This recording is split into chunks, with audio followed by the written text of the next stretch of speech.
à Miningwe, dans les territoires de Fizi au Sud Kivu, vit depuis plusieurs semaines sous un déluge de feu. Dans une déclaration ferme ce dimanche 8 février sur X, Moïse Nyarugabo dénonce une série de bombardements menés par des drones qu'il attribue aux forces armées de la République démocratique du Congo et à l'armée burundaise, visant principalement le village habité par la communauté Banyamulenge. Selon lui, la situation a atteint un niveau dramatique le dimanche 8 février 2026. Dès 3h30 du matin, plusieurs drones auraient survolé Minembwe avant de larguer des bombes sur des villages alors que les habitants dormaient. Les populations se sont réveillées sous les explosions, affirme-t-il.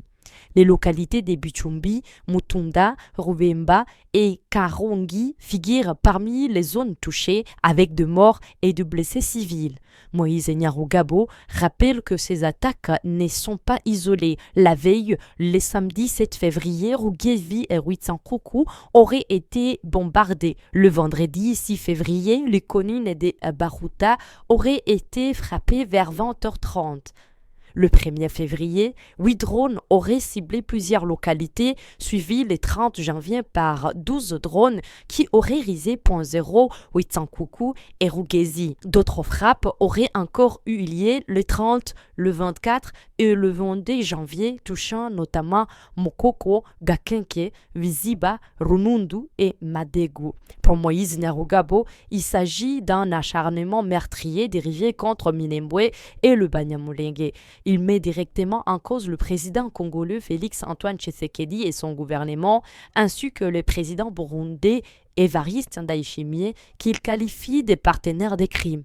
Il estime que l'usage des drones et d'armes à longue portée contre de civils constitue une violation grave du droit international humanitaire, mais au-delà du bombardement, c'est surtout le silence des institutions africaines qui indigne l'ancien sénateur. Il s'adresse particulièrement au président de la Commission de l'Union africaine, affirmant lui transmettre régulièrement ces messages de dénonciation. Vous êtes saisis de tous les bombardements quotidiens et de victimes à Minembwe, Masisi et Rutshuru et vous avez choisi de garder le silence, déplore-t-il. Moïse Nyarugabo critique ce qu'il considère comme un manque d'impartialité de l'Union africaine et rappelle que lorsque l'AIC en 23 avait demandé à Kinshasa d'arrêter de tuer des civils via sa frappe à l'aéroport de Kisangani, l'Union africaine avait rapidement publié un communiqué pour dénoncer cet acte, les qualifiant de terroristes. S'il s'agit seulement de cela pour l'Union africaine,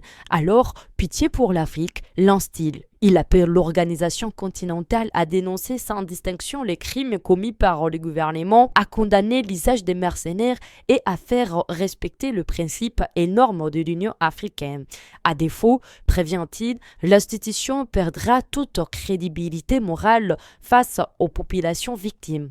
Alors que Minembwe continue de vivre dans la peur de frappes aériennes, Moïse Nyarugabo réclame une enquête indépendante, la protection immédiate de civils et une réaction ferme de la communauté africaine face à ce qu'il qualifie des crimes de guerre répétés.